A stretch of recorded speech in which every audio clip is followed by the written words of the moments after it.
오늘의 주제 영어 공부법 총정리예요. 여러분들이 가장 많이 하시는 6개 정도의 영어 공부법을 제가 골라와 봤어요. 그래서 그것이 무엇이냐 하면은 미드, 필사, 회화, 원서 읽기, 섀도잉, 그리고 집중 듣기, 이렇게 6개를 먼저 골라봤습니다. 이것들을요 랜덤하게 하나씩 알아볼 텐데 각각의 공부법이 어느 정도의 수준인 분들에게 적합하고, 그리고 각각의 공부법의 장점과 단점, 그리고 그 단점을 해결해 줄 수 있는 해결책까지 제가 준비를 먼저 해봤어요. 해서 이렇게 6가지를 이야기 나눌 텐데, 먼저 여러분들이 오해하지 않으시도록 몇 가지 설명을 좀 드리고 가도록 하겠습니다.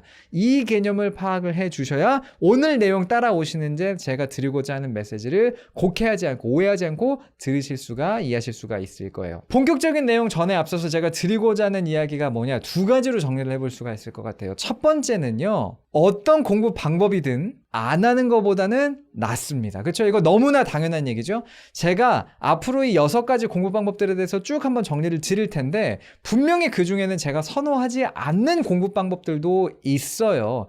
그리고 이건 어쨌거나 제 주관적인 관점이기 때문에 저는 이런 면에서 이걸 별로 추천드리지 않습니다라고 말씀을 드리더라도 실제로 이런 공부 방법들로 효과를 보신 분들이 분명 계실 수가 있습니다.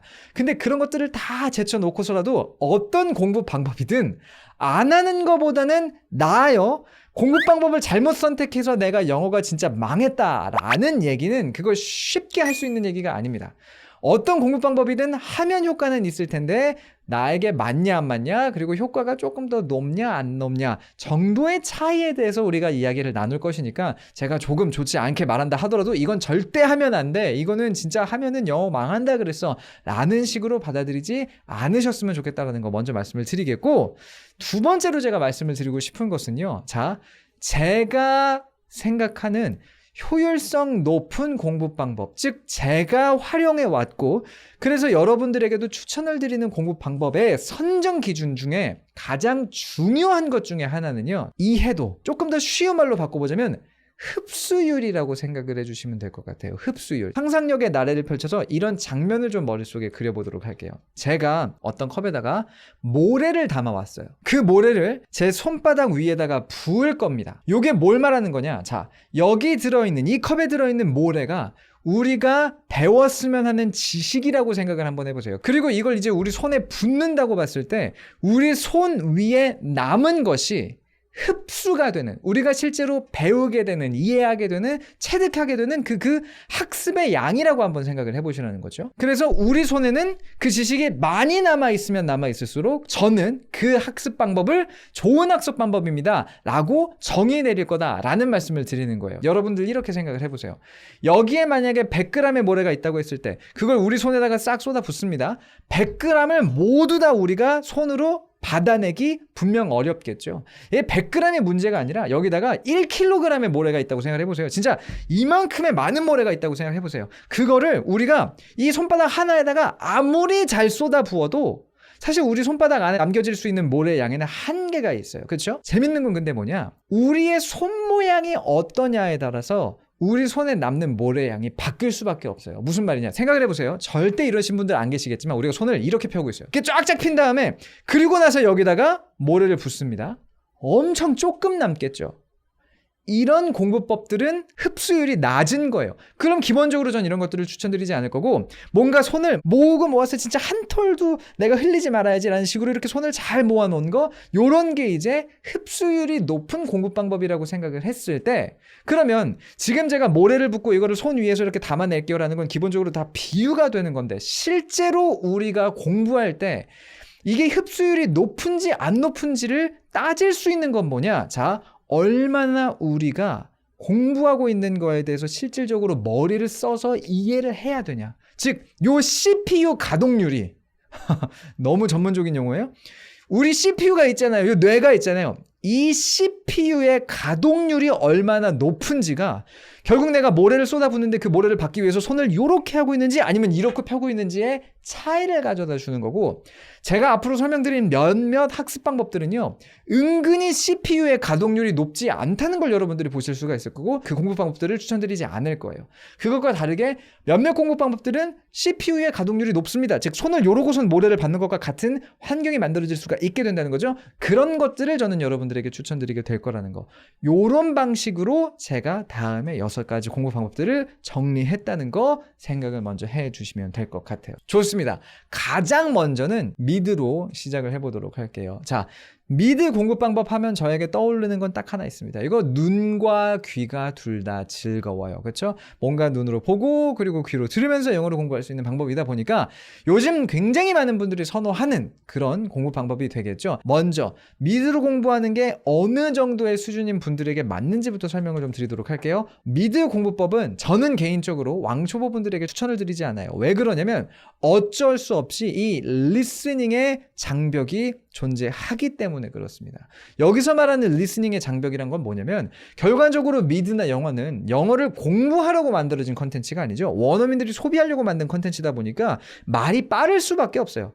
사실은 원어민들한테는 그냥 평범한 속도인데 우리에게는, 배우는 우리에게는 어쨌거나 빠르게 느껴질 수밖에 없단 말이죠. 그런 측면에 있어서 왕초보이신 분들은 미드로 공부하려고 그러면 그냥 안 들리기 때문에 장벽에 빡 막혀버리는 수가 있다는 거 참고를 좀 해주시면 좋을 것 같습니다. 그런 측면에서 자, 미드로 공부하는 것의 장점부터 이야기를 시작해 보도록 할게요. 너무 당연하죠. 먼저는 재밌습니다. 근데 이 재밌다는 게 내가 재밌는 미드를 골랐는데 거기 캐릭터들이 너무 웃겨요, 뭐 스토리가 너무 재밌어요, 이런 것도 포함을 하겠지만 조금 더 구체적으로는 뭔가 내가 영어로 공부해봐야지라고 생각했을 때 그냥 내 마음이 가장 활짝 열리는 그런 공부 방법 중에 하나가 바로 미드예요. 왜? 부담 없거든요. 그리고 평소에 유튜브 보듯이 내가 원래 유튜브 볼 때 우리나라 말로 유튜브 봤었는데 그거 영어로 보면 되는 거 아니야? 이런 식의 생각을 하시기 때문에 쉽게 접근을 할 수가 있고, 그리고 쉽게 접근할 수 있음과 동시에 아까 말했던 것처럼 그 내가 좋아하는 배우의 미드라든지 내가 좋아하는 어떤 그런 장르의 미드라든지 이런 거를 고르게 되면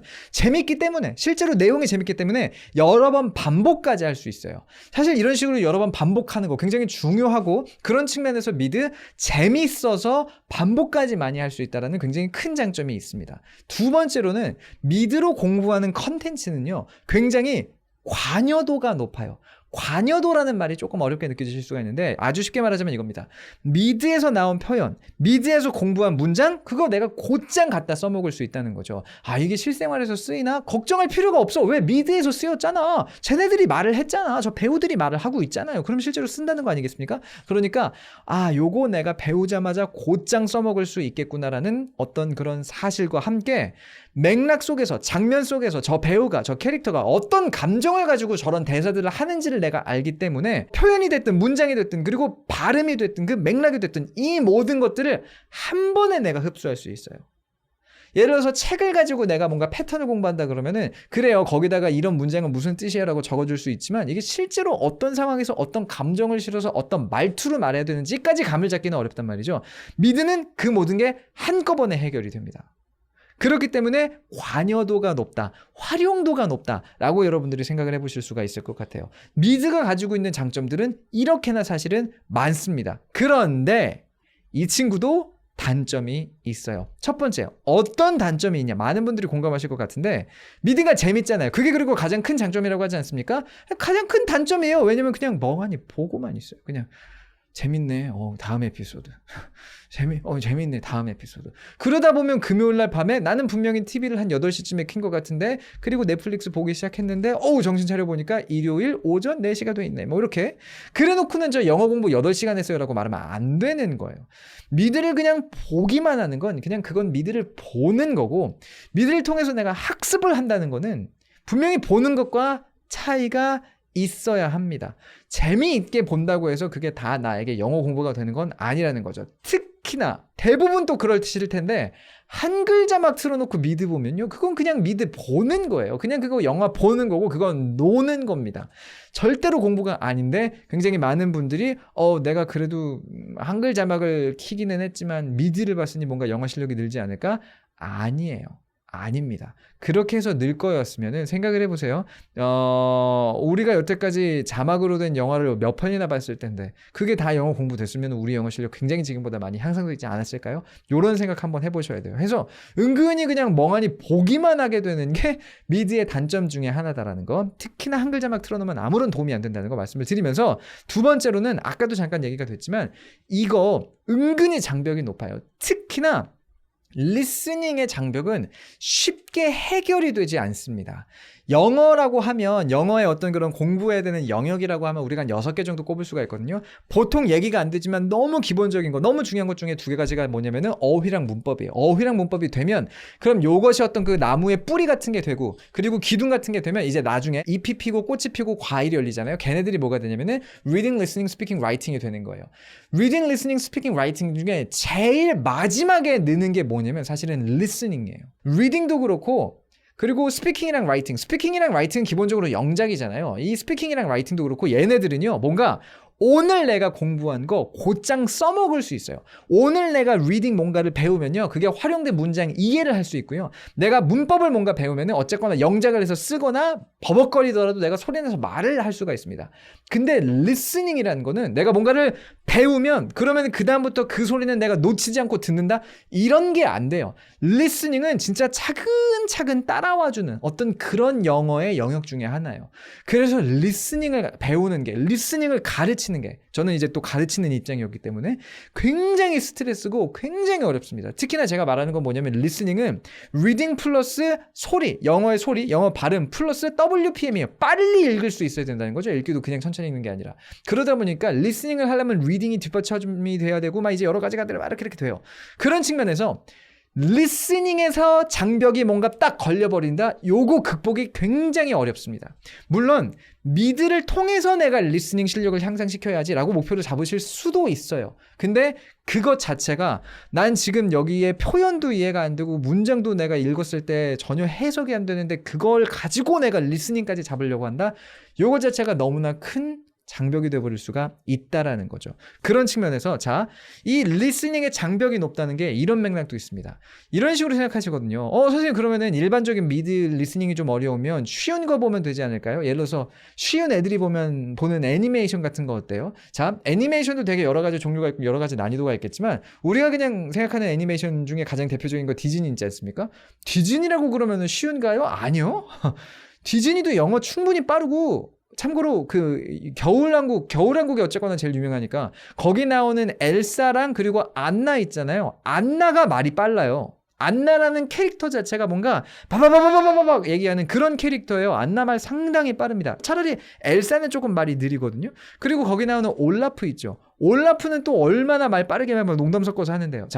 디즈니라고 절대로 그러면은 이 리스닝이 쉬워지지 않고, 정말 리스닝이 쉬워질 정도로 이 난이도를 떨어뜨리고 가면요, 어떻게 되냐면은 초등학생들도 이거 너무 유치해서 못 보겠어요 정도의 수준까지 가야 돼요. 어느 정도 재밌네 싶은 정도의 느낌을 갖게 되려는 애니메이션이나 미드를 보게 되면 리스닝이 미니멈하게 와줘야 되는 수준이 정해져 있다는 거죠. 그렇기 때문에 리스닝의 장벽이 상당히 까다로울 수 있다라는 겁니다. 그런 측면에서 그럼 해결책을 좀 말씀을 드리도록 할게요. 다시 한번 여러분들이 기억을 하셔야 되는 거는 이런 이유 때문에 저는 미드를 그래도 왕초보분들은 좀 피하셔야 됩니다라고 말씀을 드렸던 건데, 어쨌거나 왕초보를 내가 조금 이제 벗어났고 미드를 갖다 한번 해보고 싶다 하시는 분들은요, 영어 자막을 활용하세요. 영어 자막을 활용하셔야 됩니다. 절대로 미드 틀어놓고 한글 자막 본 다음에 저 영어 공부했어요 라고 생각하시면 안 되고, 영어 자막이라도 틀어놓으면 그러면 내가 듣고 있는 것을 얘네가 뭐라고 했는지 알기 위해서라도 내가 영어 자막을 보게 되고요. 그리고 영어 자막을 보게 되면 두 가지 최소한의 훈련 효과를 우리가 얻을 수가 있어요. 첫 번째 뭐냐면 이 단어가 이렇게 읽히는구나 라는, 즉 파닉스 훈련을 할 수가 있습니다. 영어 소리에 대해서 우리가 익혀나갈 수가 있어요. 이 단어가 이렇게 읽히고 이런 소리가 나는구나. 그리고 이걸 빨리 읽으니까 이런 연음 현상이 일어나네. 이걸 우리가 막 의식적으로 판단하고 있지 않아도 그냥 들으면서 내가 뭔가를 읽는 것만으로도 훈련 효과를 이제 자연스럽게 우리가 겪을 수가 있게 된다는 거고, 그리고 그 자막이 빨리빨리 지나가잖아요. 그러다 보면 이걸 빨리 읽으려고 노력하게 되거든요. 그래서 그 영어 자막을 내가 빨리 읽을 수 있게 되는 건 맞아. 그걸 이제 우리가 WPM이라고 부르는데, words per minute. 1분당 몇 단어를 읽을 수 있냐 말할 수 있냐 뭐 이제 이런 것들을 할 때 우리가 쓰는 유닛이라고 보시면 돼요. 단위라고 볼 수 있죠. 요게 빨라져요. 자막을 내가 놓치지 않고 읽으려면 어쩔 수 없이 내 WPM이 빨라집니다. 이 WPM이 빨라지면 굉장히 간단하게 지금 설명드리는 거지만 리딩에도 도움이 되고요. 내가 더 빨리 읽을 수 있게 되거든요. 그렇게 되면 내가 리스닝에도 도움이 돼요. 더 많은 양의 정보를 내가 한 번에 어쨌거나 그게 읽는 게 됐든 듣는 게 됐든 흡수해낼 수 있다는 뜻이 되기 때문에. 그리고 되게 엉뚱한 얘기지만 WPM이 빨라지잖아요. 그러면 스피킹에도 도움이 됩니다. 내가 영어를 빨리 읽을 수 있다는 거는 똑같은 문장을 내가 더 빨리 만들어낼 수 있다는 게 돼요. 그렇기 때문에 미드를 가져가실 때는 무조건 영어 자막을 기초로 가지고 가주셔야 돼요. 그렇게 되면 혹시나 내가 안 들려도 최소한 내가 눈으로라도 따라갈 수 있으니까 아까 강조드렸던 그 리스닝의 장벽을 조금은 우리가 완화시킬 수 있다는 게 또 있을 거고, 두 번째는 뭐가 있냐면은 그냥 보기만 해서는 절대로 안 돼요. 앞에서 제가 설명드렸죠. 아무리 영어 자막을 틀어놨어도 그냥 재밌게 보잖아요. 그건 뭐 같은 거냐? 내가 모래를 붓고 있는 건데 손바닥 그냥 이렇게 피고 있는 거밖에 안 돼요. 그래놓고 뭐가 남으려면 남겠지만 뭐가 남아? 안 남는단 말이야. 어떻게 해줘야 돼? 손을 모아줘야죠. 그럼 미드를 보면서 내가 영어 지식이란 모래를 내가 내 손 위에 쫙 이렇게 쏟아붓고 있을 때 내가 손을 그럼 어떻게 하면 이렇게 모아줄 수 있는 거냐? 대사를 외워줘야 돼요. 근데 물론 처음부터 끝까지 모든 대사를 외울 수는 없죠. 저는 예전에 이런 식으로 했었어요. 한 30초, 1분짜리 씬이라고 하죠. 한 씬의 대사를 그냥 외우는 거예요. 내가 마치 모인 것처럼 연기자 지망생인 것처럼 막 1인 2역 해가면서 외우는 거예요. 근데 그거를 되게 드라이하게 외우면 역시나 재미가 없고 그 캐릭터들이 했던 그대로 캐릭터들의 감정 살려서 내가 진짜 연기한다는 생각으로서 외워주시는 거. 그렇죠? 요렇게 해야 내가 뭔가를 쏟아부어 주되 거기서 뭔가 내가 손을 오므려서 내 손 안에 그 모래들이 쌓일 수 있게끔 내 머릿속에 남겨질 수 있게끔 흡수율을 높일 수 있게끔 할 수 있게 된다는 겁니다. 요렇게까지 해주시는 게 미드를 활용할 때의 가장 기본적인 자세라고 봐주실 수 있겠어요. 물론 너무나 당연한 거라서 제가 말을 안 하는 거지만 미드를 보시면서 이제 모르는 단어 나오면 모르는 단어도 공부해 주셔야 되고 모르는 문장 나오면 모르는 문장도 공부해 줘야죠. 근데 그런 것들은 너무 당연한 거니까 지금 언급을 안 하는 거예요. 하지만 여러분들이 꼭 잊지 않으셔야 되는 거. 손을 오므려주기 위해서 필요한 거 영어 자막과 대사 연기하듯이 외우기라고 생각을 하시면 되겠습니다. 넘어가 보도록 할게요. 그 다음에 뭐 할 거냐? 방금 질문 주셨죠? 쉐도잉 예의 곧장 한번 해보도록 할게요. 왜냐면 미드로 뭔가를 한다 그러면 이걸 곧장 쉐도잉이랑 연결지어서 생각하시는 분들이 많으시기 때문에. 그리고 기본적으로 쉐도잉이라고 하면 요거 스피킹 훈련을 위한 거다라고 또 생각을 많이 하시죠? 제 의견 한번 말씀드리도록 할게요. 자, 쉐도잉 누구에게 적합하냐? 얘 또한 왕초보에게 적합하지 않습니다. 사실 왕초보에게만 적합하지 않은 게 아니라요. 영어를 꽤 하지 않으시면 굳이 저는 쉐도잉 추천드리지 않을 것 같아요. 왜냐? 두 가지 이유가 있는데 첫 번째로 이거 되게 어려워요. 자, 쉐도잉이라는 게 뭐냐? 미드 같은 거 틀어놓고 대사를 들으면서 그림자처럼 대사를 따라 말한다는 거예요. Hi, my name is Ray 라는 대사가 나오면 Hi, my name is Ray 이렇게 따라가야 되는 거예요. 이게 생각보다 어렵습니다. 생각보다가 아니라 생각만 해봐도 어려워요. 우리나라 말을 그런 식으로 따라 말하기도 그렇게까지 쉽지는 않거든요. 특히나 저 사람이 말하는 내용을 내가 100% 익숙하게 인지하고 있지 않을 때는요. 근데 그걸 영어로 한다고 생각해 보세요. 그럼 내용을 내가 막 파악하면서 발음까지 따라가면서 강세랑 이런 거 지키면서 이게 기본적으로 쉽지 않아요. 그리고 상대방이 말하는 걸 내가 놓치면 안 된다라는 어떤 그 기본 전제가 있기 때문에 빨리 말하려다 보면 제가 지금 여기 나쁜 버릇이 생성된다고 말씀을 드렸는데 그게 뭐냐? 발음이 뭉개지기 시작합니다. 발음을 또박또박 하는 게 아니라 그냥 속도 맞추려고 이건 좀 과장이 심하지만 뭐 이렇게 따라 말하는 그런 습관만 생겨버릴 가능성도 있어요. 그렇게 되면 오히려 역효과가 나는 거니까 내가 영어 공부 막 시작했는데 쉐도잉으로 한번 해볼까 봐요는 저는 그렇게까지 추천을 드리지는 않는다는 거. 그래서 최소한 저도 중급 이상 분들이 해보실 만한 공부 방법이 아닐까라는 난이도는 먼저 한번 정해드리면서 자, 그러면 장점을 한번 생각을 해보도록 할게요. 자, 장점 첫 번째는요, 저는 높은 집중력을 꼽을 수 있을 것 같아요. 여기서 말하는 높은 집중력은 뭐냐면은 아주 간단합니다. 그냥 딴 생각을 할 겨를이 없어요. 그냥 물리적으로 내가 다른 거 할 시간이 없어요. 그러다 보면 집중력이 높아질 수밖에 없겠죠. 그런 의미에서 높은 집중력이 이제 장점이라고 말할 수가 있겠고, 그리고 어쨌거나 쉐도잉이라는 거 내가 뭔가 말을 하는 거잖아요. 완성된 문장을 내가 따라 말하는 거지만 말을 하는 거지 않습니까? 그러다 보면요, 자신감 향상에 상당히 도움이 됩니다.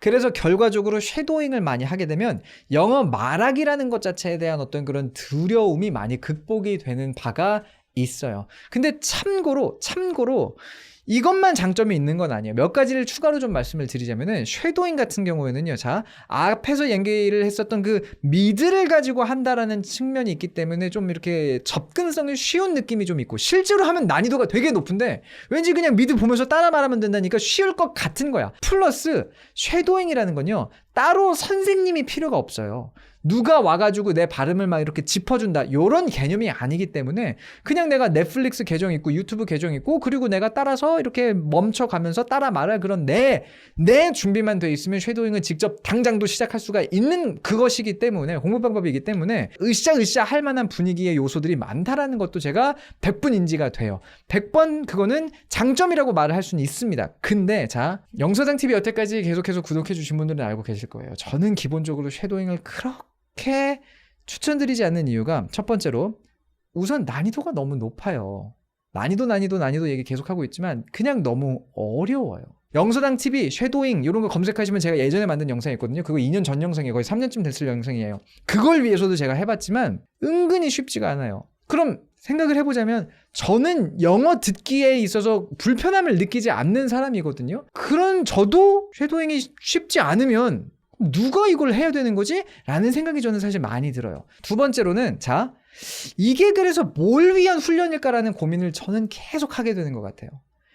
왜냐면 앞에서도 제가 적어 놓기는 했으나 쉐도잉이라는 것은 기본적으로 스피킹을 위한 훈련이다 라고 많은 분들이 인지를 하고 계실 거란 말이죠. 근데 제가 생각하는 스피킹에 있어서의 가장 중요한 건요, 내가 전달하고자 하는 메시지를 어떤 영어 문장으로 그리고 어떤 표현들을 써서 전달할까를 결정하는 그 프로세스예요. 전달하고자 하는 메시지가 있을 거 아니에요. 그게 마음에 있든 머리에 있든 어딘가 있을 거 아니에요. 그럼 그거를 내가 어떻게 표현할 것인가를 빠르게 결정할 수 있느냐 없느냐가 저는 진짜 스피킹에 있어서의 핵심이라고 생각을 하거든요. 예를 들어서 이런 거예요. 너 어디 좀 아프니? 너 오늘 뭔가 안 좋아 보인다. 메시지를 내가 누군가에게 전달하고 싶다라고 생각을 해보세요. 그러면 어디 좀 안 좋아 보인다. 그래서 내가 만약에 문장을 You look bad라고 말하면 You look bad. 그거는 영어를 하는 원어민 입장에서는요. 내가 몸이 아파 보인다가 아니라 너 되게 나빠 보인다. 그러니까 실제로 너 되게 나쁜 놈 같아. 약간 이런 의미로도 오역이 될 수가 있는 거거든요. 너 몸이 컨디션이 안 좋아 보이는 것 같아. 이런 느낌이 아니란 말이죠. 그러면 컨디션이란 단어. 그럼 I think your condition looks bad. 자, 컨디션이란 단어는 상태를 말하는 단어이긴 하나 그건 보통 의사 선생님이 환자의 상태를 말할 때 말하는 거지 일반적인 사람들의 상태를 말할 때는 컨디션이라는 단어를 쓰지 않아요. 그럼 그것도 아니야. 그럼 여기서 너 오늘 컨디션 안 좋아 보인다. 뭐라고 말해야 되냐? Are you feeling under the weather? 직역하면은 날씨 밑에 있는 것처럼 기분이 느껴지는 이런 건데 이게 feel under the weather 이라는 표현 자체가 약간 그런 거 있잖아요. 비가 오면 어디가 쑤시네 이런 느낌처럼 오늘 내가 별로 그렇게 기분이 이렇게 썩 내키지가 않네 이런 느낌을 표현하는 거거든요. 그러면 우리나라 말로 생각했을 때 너 좀 안 좋아 보인다라고 내가 메시지를 전달하고 싶다. 근데 그걸 직역해서 you look bad라고 말하면 안 되니까 여기서는 Are you feeling under the weather? 이라고 말해야 되겠구나라는 게 의식적인 게 아니더라도 사실 이건 경험이에요. 경험적으로 이땐 이렇게 말해야 되라는 결정이 빡 나오는 프로세스. 이게 얼마나 잘 되냐가 결국 이 사람이 스피킹을 잘하냐 못하냐의 가장 결정적인 건데 쉐도잉은 그걸 연습시켜주지 않아요. 쉐도잉은 그냥 앵무새처럼 따라 말하는 거잖아요.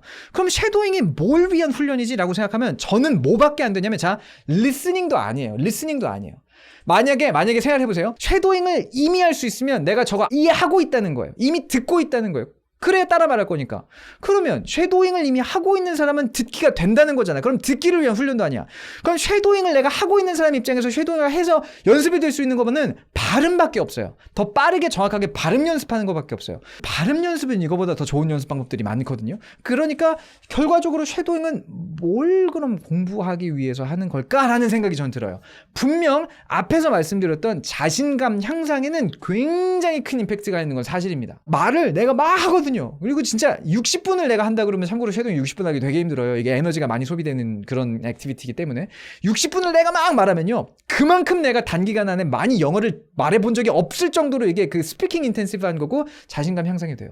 근데 실제로 이게 뭘 그래서 훈련시켜주는 거지? 라고 하면 자신감 향상을 제외하고 정말로 그래서 내가 내 손 안에 얼마나의 모래가 남았나, 양이 남았나를 생각해보면 저는 그렇게까지 긍정적이지는 않다라는 생각이 들어요. 그래서 해결책까지 가볼게요. 쉐도잉을 하려는 분은 이걸 챙겨주셔야 되고 또 엉뚱하게 쉐도잉을 하다 보면 이게 훈련이 돼요. 뭐냐면 파닉스입니다. 발음. 기초가 없으신 분들은 쉐도잉 하기 전에 영어 발음을 제대로 알고 하셔야 엉뚱한 발음 습관이 생기지 않고 그리고 쉐도잉을 함으로써 정확한 발음들을 또 내가 이제 배워나갈 수 있다. 훈련해 나갈 수 있다. 그런 측면에 있어서 요게 이제 파닉스 훈련이 하나의 좀 이제 거쳐가야 되는 과정이다. 필요한 기본기다라고 생각하실 수가 있겠고 그리고 제가 평소에도 많이 말씀드리지만 쉐도잉 하지 말고 에코잉 하세요라고 말씀드리고 싶어요. 그럼 에코잉은 뭡니까? 들으면서 동시에 따라 말하는 게 아니라 들어요. 멈추고 말하는 거예요. Hi, my name is Ray. 멈춰요. Hi, my name is Ray. 문장 자체를 그냥 다시 단기적으로 어떻게 말하자면 외워가지고 따라 말하는 겁니다.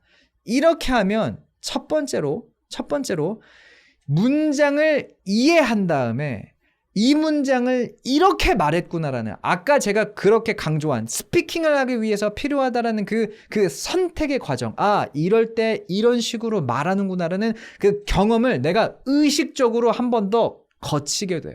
그리고 문장이 조금 더 길면 Hi, my name is Ray 같은 건 너무 쉬우니까 이게 뇌 CPU의 가동률이 전혀 필요가 없는데 이거를 쉐도잉 해본다고 생각을 해보세요.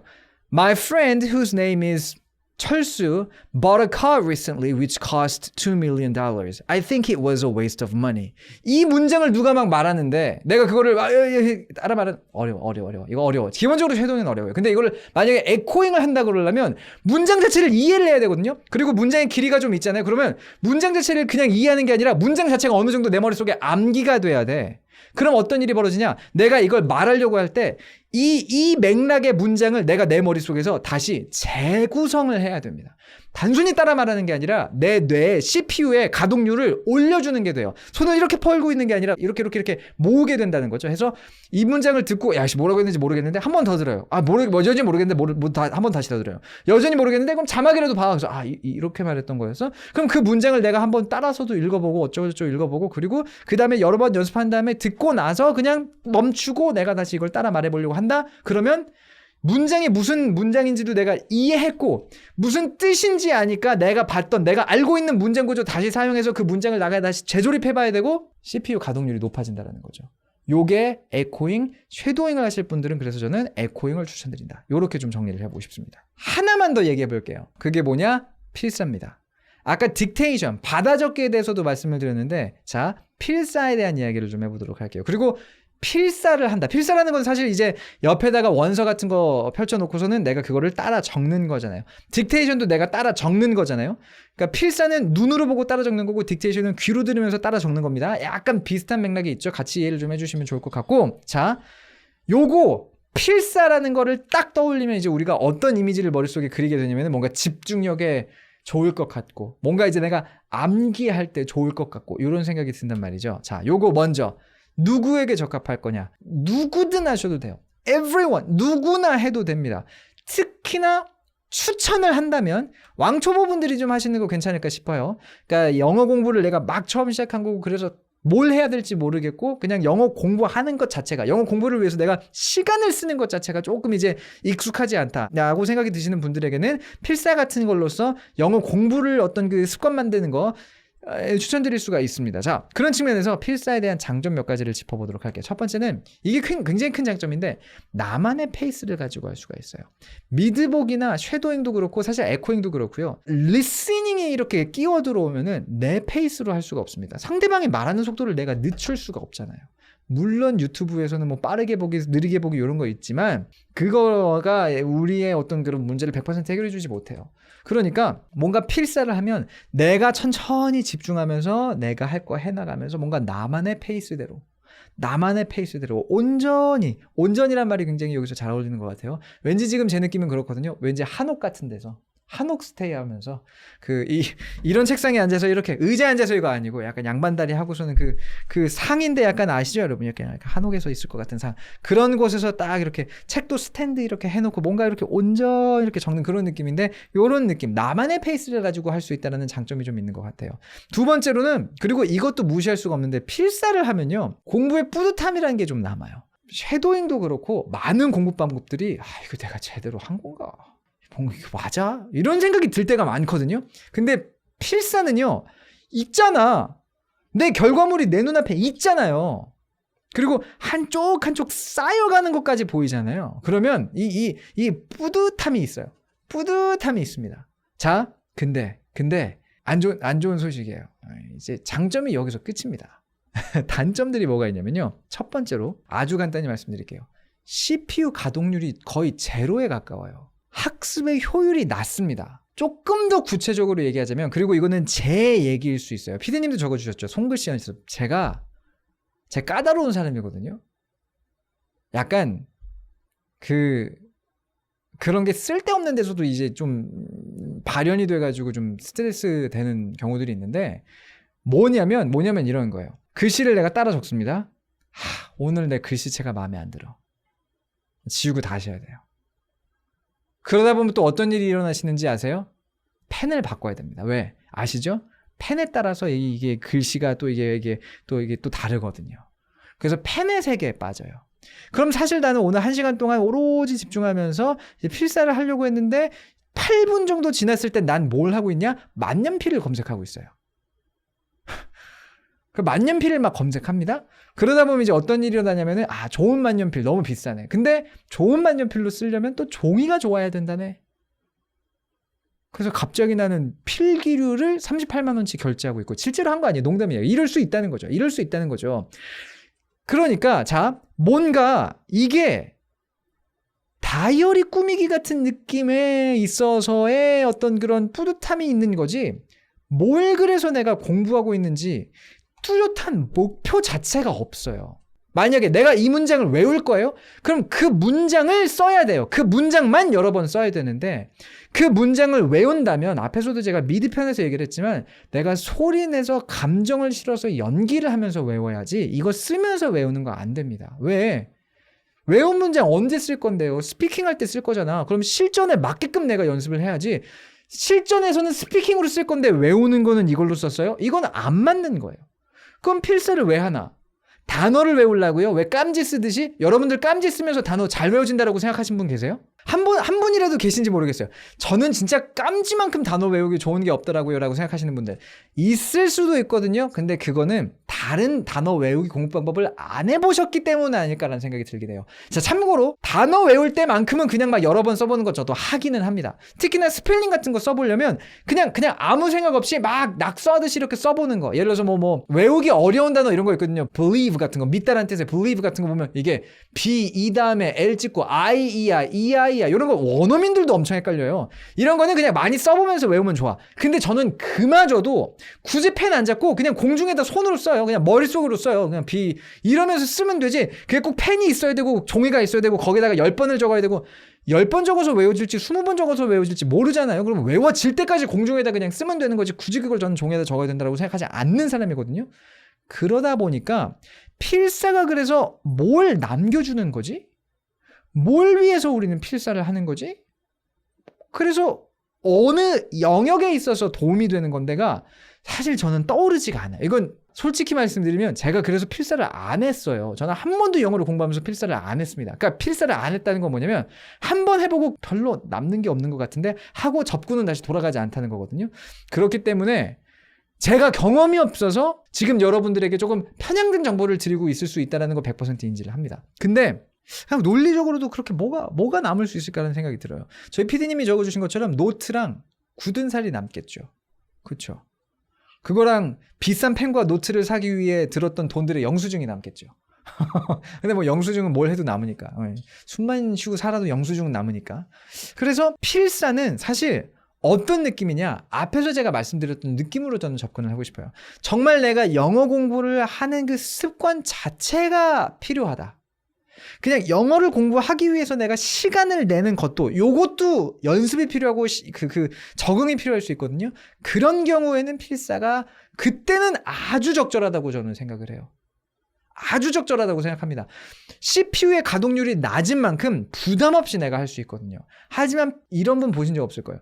제가 필사만 했는데 영어 실력이 여기까지 올라왔습니다. 제가 영어 원서를 80권을 필사했더니 제 영어 실력이 여기까지 올라왔습니다. 라는 분은 저는 만나본 적이 없고 여러분도 한 번도 그런 얘기 들어보신 적이 없을 거예요. 그리고 그런 일이 있기 저는 어렵다고 생각을 합니다. 그런 측면에서 사실 딕테이션도 마찬가지예요. 딕테이션도 듣고서는 받아 적는 건데, 자 보세요. 들렸어요? 그럼 굳이 왜 받아 적어야 돼요? 들렸잖아. 그럼 왜 받아 적어? 그럼 안 들렸어요? 그럼 안 들렸으면 못 받아 적잖아요. 그럼 딕테이션이 하는 게 뭔데요? 들렸으면 받아 적을 필요가 없고 안 들렸으면 못 받아 적어 어차피. 그럼 딕테이션은 왜 존재하는 거지라는 생각이 드는 거죠. 물론 이럴 수 있어요. 나는 들렸다고 생각해서 이렇게 적었는데 아닐 수는 있죠. 근데 그거는 굳이 안 적고요. 미드를 예를 들어볼게요. 자막 없이 봐요. 그리고 다시 한번 자막 켜고 보면 내가 들었는지 안 들었는지 그 자리에서 곧장 확인할 수 있지, 그걸 확인하기 위해서 적을 필요가 없어요. 저는 기본적으로 뭔가를 적는다는 활동이 특히나 21세기 지금 2021년에는 조금 비효율적이라는 생각이 듭니다. 그래서 자, 해결책 아까도 말씀드렸죠. 뭔가 웜업이라든지 영어 공부 습관 만들기, 또는 뭔가 공부하려는 마음 다잡기, 이런 식으로서의 필사를 여러분들에게 추천을 드리지, 실제로 필사라는 게 영어를 공부하는 방법이다라고 저는 생각이 들지는 않아요. 별님마님이 추천 미드 있을까요? 라고 해주셨는데, 추천 미드가 있어요. 영서당 미드 추천 이거 검색하시면 제가 만들어 놓은 영상이 있지만, 근데 사실요, 미드는 본인이 보고 싶은 걸로 그냥 보시면서 하시면 됩니다.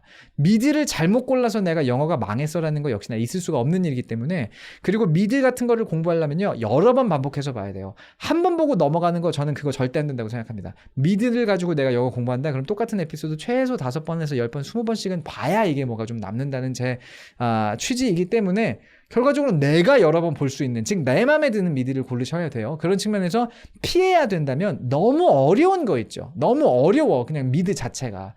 내 취향에는 맞으나 그냥 나한테 너무 어려워. 그런 것만 아니면 돼요. 취향에 나한테 맞고, 그리고 좀 어느 정도 내가 공부할 수 있겠다, 따라갈 수 있겠다 정도면 뭐든 좋습니다. 굳이 제가 추천드린다고 해서 그게 막 공부 효율이 높은 게 아니에요. 제가 추천드릴 수 있는 미드는 그냥 제가 좋아하는 미드일 뿐이고, 그거는 아무런 효용이 없으니까 직접 고르시는 게 언제나 제일 좋고, 아까 이런 질문도 있었네요. 미드를 실시간으로 딕테이션 하는 건 어떨까요? 답이 되셨을 거라고 생각이 듭니다. 전 딕테이션을 기본적으로 좋아하지 않아요. 리스닝을 하시고 싶으시면 에코잉을 하시면 됩니다. 에코잉을 하시면 되고, 딕테이션이 아니라, 그러니까 딕테이션을 하되 쓰지 마세요. 자막 없이 듣고, 그리고 들렸나 안 들렸나 다시 한번 보면서 자막 틀어놓고 확인하면 돼요. 그러면 안 들렸네? 그러면은 이렇게 말했구나. 그 다음에 자막 끈 다음에 다시 한번 듣고, 내가 아까 자막 읽은 대로 들리나? 안 들려? 그럼 몇 번 듣고, 이런 식으로 하면 되지. 그거를 받아 적고 있을 이유가 없어요. 적는 시간이 드는데 여기서 효율이 나는 게 아니에요. 여러 번 들어보는 데서 효율이 나는 거기 때문에 굳이 그거를 적는 시간에 쓰지 마시라. 적을 시간에 한 번 더 듣고, 자막 갖다 곧장 확인하고 한 번 더 듣고, 이게 훨씬 더 좋다는 거죠. 참고로 제가 해커스에서 2년 동안 IELTS랑 토플 리스닝을 강의를 했었고, 리스닝을 강의하면서 딕테이션, 에코잉, 섀도잉 이런 거 다 해봤고 과제로 줘봤고 시켜봤는데, 딕테이션 보통 학원 가면 이런 거 하거든요. 구멍 뚫어서 주거든요. 근데 구멍 뚫어서 주는 거는 사실 어떤 효과가 있냐면요, 거기를 구멍 뚫었다는 거는 거기가 잘 안 들릴 거라는 거잖아요. 그러니까 처음부터 다 듣고 내가 처음부터 다 받아 적는 거에 비효율성을 좀 줄여주는 공부 방법이기는 해요. 선생님이 지문에 구멍 뚫어놓고 여기만 받아 적어 오세요라고 하는 게. 근데 그걸 해가지고 그럼 리스닝이 잘 되냐? 그렇지가 않아요. 리스닝이라는 거는, 특히나 일상적으로 필요한 리스닝이라는 거는 10초, 20초, 30초, 1분, 5분, 1시간 동안 정보가 나에게 귀에다가 딱딱딱딱딱딱 박히는 거를 이해할 수 있는 능력이어야 되는데, 구멍 뚫어 놓기는요, 그 3초도 아니야. 1초, 2초 동안 집중력을 발휘해서 그 소리만 내가 제대로 드러내기가 되는 건데, 걔가 5분짜리 지문을 드러내면서 그것에 대한 맥락을 처음부터 끝까지 다 파악하는 데 도움이 되냐? 그렇지가 않아요. 그래서 구멍을 뚫어 놓은 딕테이션은요, 사실 파닉스 연습에 가깝습니다. 이거 제가 되게 세게 말하는데 이거 제가 2년 동안 그것 때문에 너무나 고생을 해서 제가 진짜 진심을 다해서 말씀드리는 거예요. 구멍 뚫어놓은 딕테이션은 파닉스 연습에 가까워요. 이거 무슨 소리로 들리니? 안 들리는 거를 골라서 구멍 뚫어놨을 거고, 그러니까 애매한 소리를 듣고 이게 무슨 단어일까? 파닉스 연습을 하는 거예요. 그거를 잘 맞춘다 그래서 5분짜리 지문을 들려준 다음에 내용 다 파악이 되니? 그럼 이 문제들 풀어볼까? 다 맞힐 수 있니? 이게 전혀 별개의 얘기입니다. 2초 동안 내가 딱 드러낼 수 있는 거랑 5분의 지문을 내가 이해할 수 있는 거랑은 또 달라요.